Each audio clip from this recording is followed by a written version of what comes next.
For 50 years, the old canal had never been completely emptied. People crossed its bridges every day, boats passed slowly through it, and thousands of residents had grown used to seeing the same dark water moving between brick walls and warehouses. But when engineers finally drained it for a major restoration project, the canal began giving back everything the city had lost, dropped, thrown away, or tried to forget.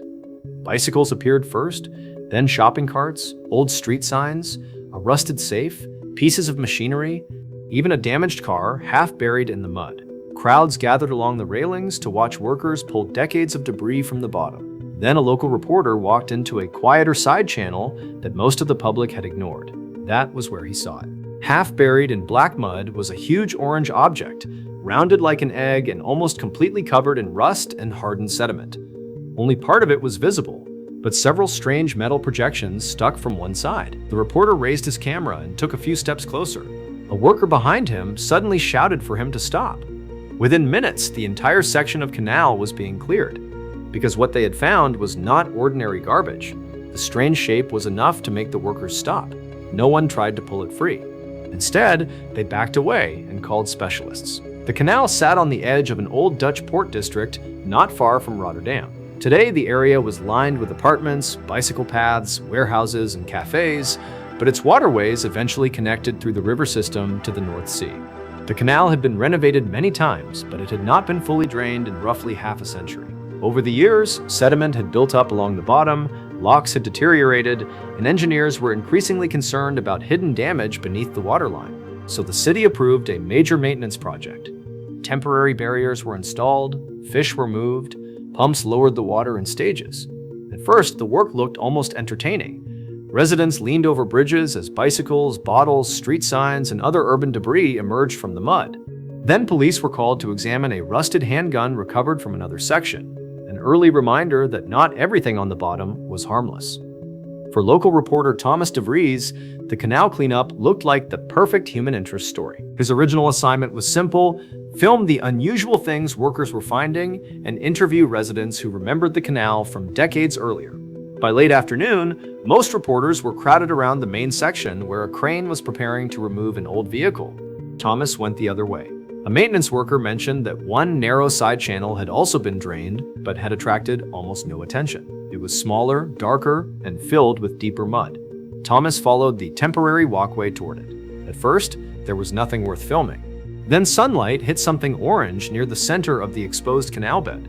Thomas zoomed in. The object was far too large to be a bottle or piece of machinery. It was roughly oval, heavily corroded, and buried at an angle. Mud covered most of its lower half. He moved closer along the walkway. That was when he noticed the protrusions. They looked like short metal horns. Thomas assumed he was looking at part of an old industrial tank. He took several photographs. One of the workers stared at the object for a few seconds longer than everyone else, then he told Thomas to back away. The worker had served in the Navy years earlier. He did not claim to know exactly what the object was, but the shape bothered him. The foreman stopped work in that section and contacted police. Within an hour, the canal no longer looked like a tourist attraction. Officers pushed the public back from the railing, workers left their equipment where it stood, a wider perimeter was created around the side channel, then an explosive ordnance team arrived. From a distance, specialists photographed the object and compared its shape with historical reference material. The orange color that had made it look so strange was nothing mysterious. It was simply corrosion, mineral staining, and decades of exposure beneath muddy water. But the rounded body and the remaining projections were more serious. The preliminary identification was a naval mine, not a modern one, a mine believed to date from the Second World War. For Thomas, the discovery was already unbelievable. A weapon designed for war at sea had been sitting beneath a canal used by ordinary residents for decades, but the specialists still had two enormous questions. How had it reached the canal, and was it still dangerous? The mine could not simply be dragged out with the same crane being used for bicycles and cars. The canal work stopped while specialists examined the surrounding mud and searched the area for anything else unusual. Historical maps were brought in. Before later flood control works and lock changes reshaped the port network, the side channel had been connected more directly to harbor basins, leading toward the Nieuwe Waterweg and the North Sea. During the Second World War, approaches to major Dutch ports were heavily militarized and mined. Specialists considered two possibilities. A moored mine might have broken free and drifted into quieter connected waters during the war or a severe storm. Or post-war dredging and flooding could have shifted an old mine from a harbor basin into the canal system. No surviving document could reconstruct its exact path. What investigators could say was that the mine had likely been in the mud for a very long time. Layer after layer of sediment had accumulated around it. That explained why previous maintenance had missed it. Only the complete draining of the canal had exposed the entire object. The timing made the discovery even more unsettling. The restoration project had been delayed several times, and if the city had chosen a less invasive repair, the object might have remained hidden for years longer.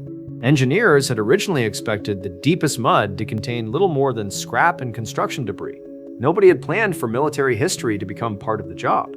Older residents began contacting the local newspaper after photographs of the closed canal appeared online.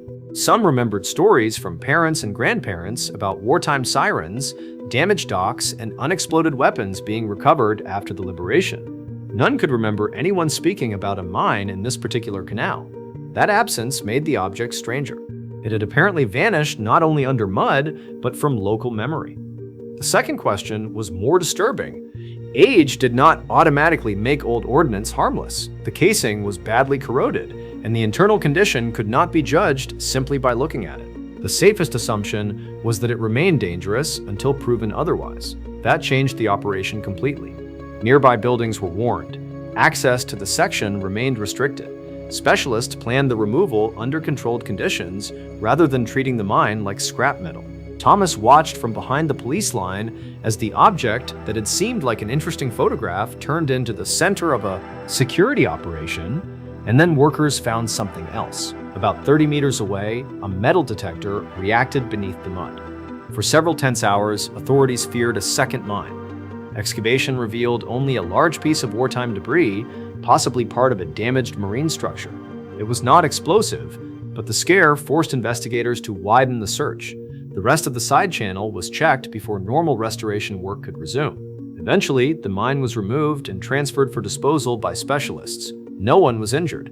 That could have been the end of the story. But what unsettled residents most was how normal the canal had looked for decades.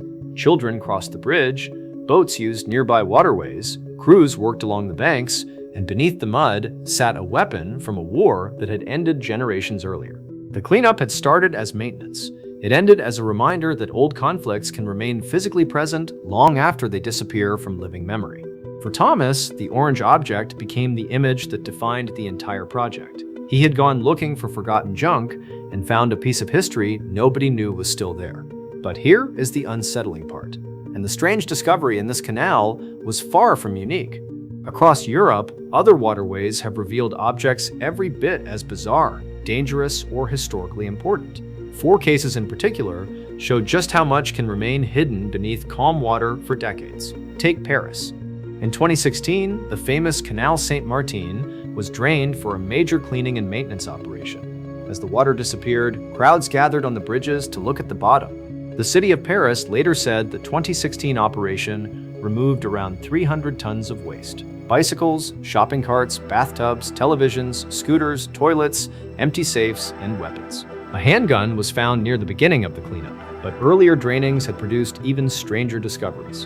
In the 2001 cleanup, workers removed around 40 tons of rubbish. Among the reported finds were 2 75mm shells dating from the First World War, empty safes, gold coins, washing machines, and at least 1 car. In an even earlier cleaning, dozens of cars had reportedly been pulled from the canal. The strange part is that Canal Saint-Martin sits in one of the most recognizable parts of Paris. People drink coffee beside it, walk along it, and cross it every day. Yet every time the water is lowered, another hidden version of Paris appears underneath. Some of it is funny, some of it is criminal, and some of it is still dangerous. Amsterdam has an even more extraordinary example. When the city built its north-south metro line, archaeologists gained rare access to the old bed of the Amstel River at Damrak and Roken. Normally, excavating the bottom of a major urban river would be almost impossible, but the construction project created a unique opportunity. What archaeologists recovered was enormous in scale. Around 700,000 finds were collected. Not 7,000, 700,000. The objects represented centuries of everyday life. Things had been dropped, thrown away, washed into the water, or lost from boats and streets. Coins, tools, pieces of clothing, pottery, keys, household objects, personal items, and modern debris all ended up mixed together in the riverbed. Some finds came from long before Amsterdam became the city people know today. Others were surprisingly recent. Taken individually, many of the objects looked ordinary. Together, they created something remarkable, a physical timeline of a city built from the things its residents had lost. The river had acted like an accidental archive. Every generation had added another layer. Then there is London. During a canal cleanup near Salmon Lane Lock on the Regent's Canal in 2015, volunteers found something that immediately stopped the work. It was a hand grenade from the Second World War, and the pin was reportedly still in place.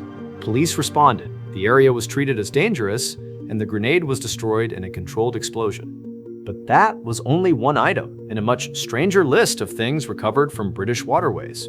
Cleanup crews and volunteers have reported finding safes, cars, motorcycles, weapons, old electronics, and even delivery bikes. At one point, 2 pizza delivery motorcycles were recovered from the Regent's Canal with their ruined pizzas still with them. Elsewhere, a Luger pistol was found in an East London canal. The pattern is always the same. From the towpath, the water looks calm. Underneath, decades of accidents, thefts, dumping, crime, and history pile up on top of each other. And the fourth case is more recent. In 2025, Belgian authorities carried out a large search of the Brussels-Scheldt Maritime Canal as part of an operation focused on missing person cases. Police used sonar to scan around 28 kilometers of waterway and marked 34 locations where submerged vehicles might be lying. Divers then checked the targets one by one. By the time authorities issued an update, 17 vehicles had been recovered. 10 of them had been reported stolen. One was seized as part of an active judicial investigation. No bodies had been found in those 17 vehicles at that stage, but the purpose of the operation was much more serious than removing abandoned cars. Belgium's missing persons cell was searching for vehicles that might contain evidence connected to people who had vanished. That means every shape detected by sonar carried a question. Was it just another stolen car dumped into the canal? Or was it the missing piece in a case that had remained unsolved for years?